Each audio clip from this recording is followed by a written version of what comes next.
एक गांव में कपड़े बेचने वाले एक बहुत बड़े व्यापारी थे। आसपास के गांवों के लोग उसकी दुकानों पर से कपड़े खरीदने आते थे। आसपास के गांवों में भी कपड़े की कोई दुकानें नहीं थीं, इसलिए सेठ खुद ही कभी-कभी कपड़े बेचने के लिए जाया करते थे। एक बार सेठ गांव में कपड़े बेचने के लिए गया था। वहां से लौटते समय एक पेड़ के नीचे वह आराम करने बैठ गया और थोड़ी ही देर में उसे नींद आ गई।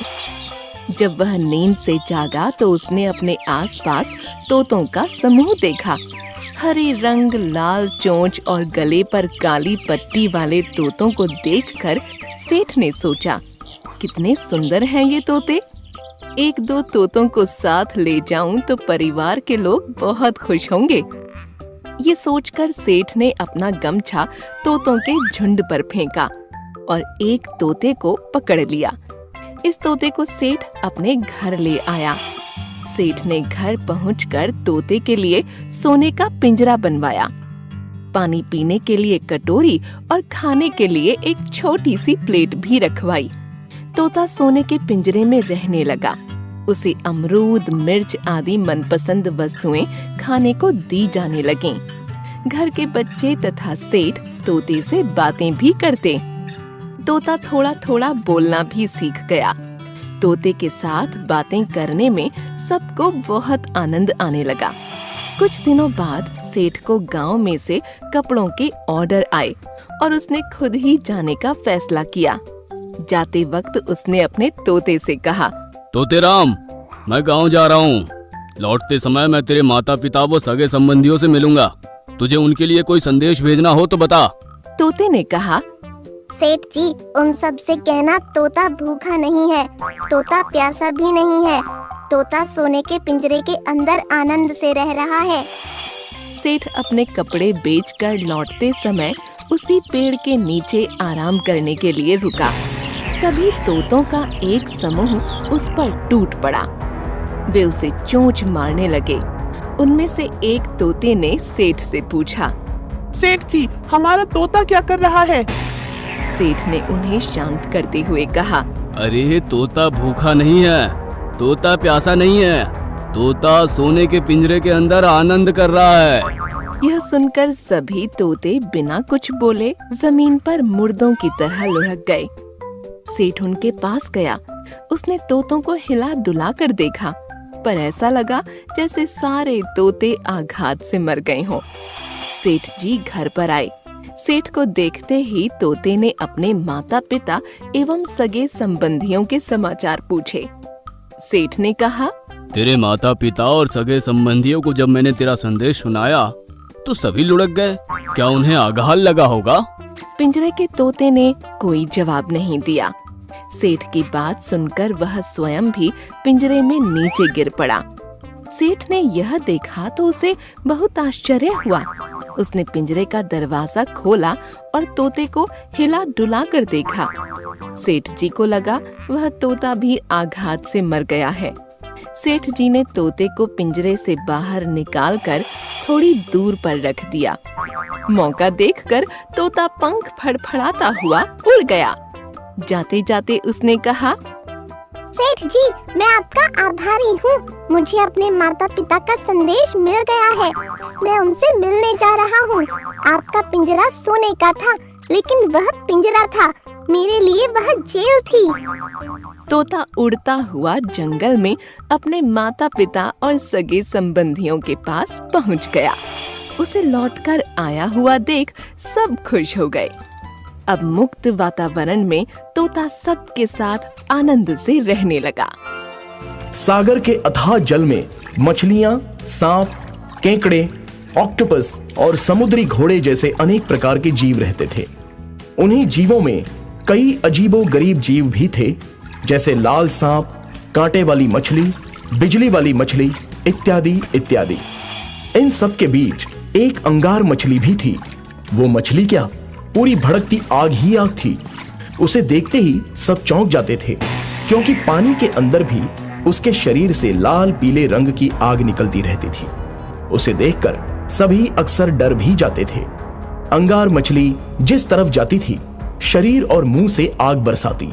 वो सबसे दोस्ती बढ़ाना चाहती थी, लेकिन सभी आग से डर जाते थे। उसके सामने आने से इधर उधर भाग जाते थे।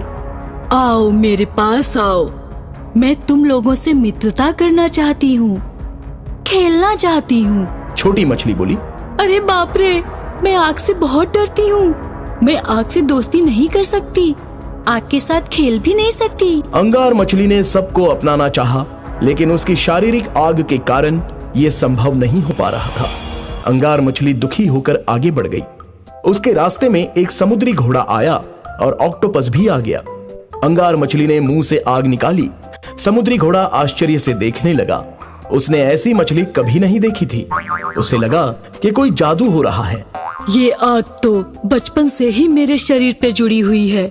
मैं किसी के ऊपर आग फेंकना नहीं चाहती, लेकिन आग अपने आप ही मुंह से निकल जाती है।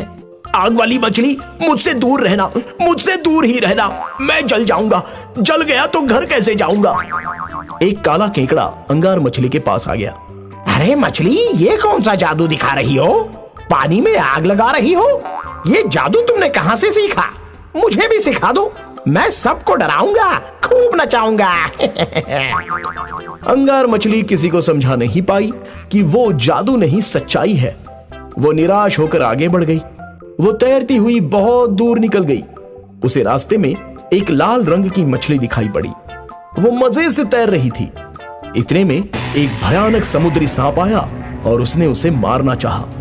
मुझे छोड़ दो, मुझे मत मारो। मैंने तुम्हारा क्या बिगाड़ा है? अगर तुम नहीं माने तो मैं आग वाली मछली को बता दूंगी, वह तुम्हें जला देगी। एक अंगुल की मछली मुझे डरा रही है, तुझे जिंदा खा जाऊंगा। सांप आगे बढ़कर मछली को खाना चाहता था। इतने में एक इलेक्ट्रिक वाली मछली आ गई और उसने इलेक्ट्रिक का जोरदार झटका सांप को दे दिया और सांप बड़ी जोर से चिल्लाया और भागता हुआ नजर आया। अरे वाह, तुम्हारे पास तो बिजली का करंट है। अब किसकी मजाल जो तुमसे लड़ाई करे? बिजली वाली मछली बोली, तुम भी तो आग का एक जीता जागता गोला हो, तुम्हें कोई छूने की हिम्मत भी नहीं करेगा। एक बात बताओ, क्या यह आग हमेशा तुम्हारे साथ रहती है? हाँ, जब देखो मैं जलती हुई ही मिलूंगी। मेरा कोई साथी भी नहीं है। क्या तुम मेरी दोस्त बनना पसंद करोगी? बिजली वाली मछली बोली, जरूर, मैं अभी इसी वक्त तुमको अपना दोस्त बना रही हूँ। अंगार मछली बोली, बहुत बहुत शुक्रिया बिजली वाली मछली। एक बात मेरे समझ में नहीं आती कि मेरे शरीर में जलने वाली यह आग कब बुझेगी। भगवान हर किसी की पुकार सुनते हैं। यह आग भी एक ना एक दिन बुझ जाएगी। हमें एक काम करना है, क्यों ना हम दोनों मिलकर सभी जीव जंतुओं से प्यार से पेश आएं और उन्हें हर मुसीबत से बचाएं। हमारे सागर की दुनिया में कोई किसी पर अन्याय ना कर पाए, इसका हमें पूरा ध्यान रखना है। सबकी रक्षा भी करनी है। मेरी प्यारी दोस्त, मैं भी यही चाहती हूँ। अपने लिए तो सभी जीते हैं, और जो औरों के लिए जिए, औरों की सेवा करे, उनकी सुरक्षा का ध्यान रखे, उसका जीवन सचमुच सार्थक है। सागर में जब कहीं कोई मुसीबत में फंस जाता या अत्याचार का शिकार होता तो ये दोनों मछलियां उनकी मदद के लिए पहुंच जाती थी। अंगार मछली अपनी इस आग से परेशान हो चुकी थी। हर वक्त उसका शरीर आग का गोला बना रहता था। वो सबकी मदद करती थी, सबकी रक्षा करती थी। वो बहुत ही दुखी होकर पानी में तैर रही थी।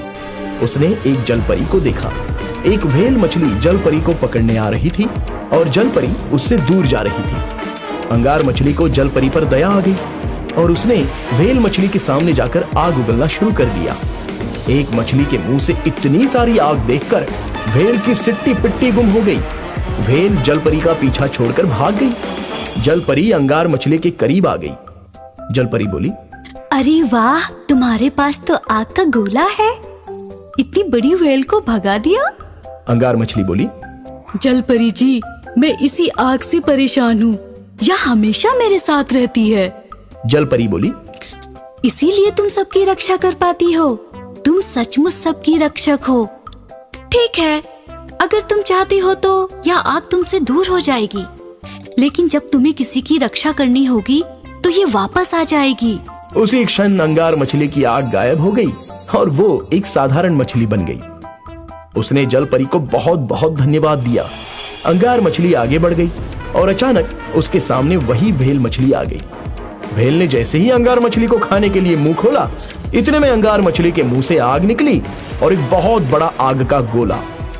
व्हेल डर के मारे पागल हो गई और भागने लगी। अरे भगवान बचाए इन मछलियों से, जिसे देखो वही आग का गोला बन जाती है, जलाने के लिए आ जाती है, आग लग जाएगी। अरे भागो रे भागो, भागो रे।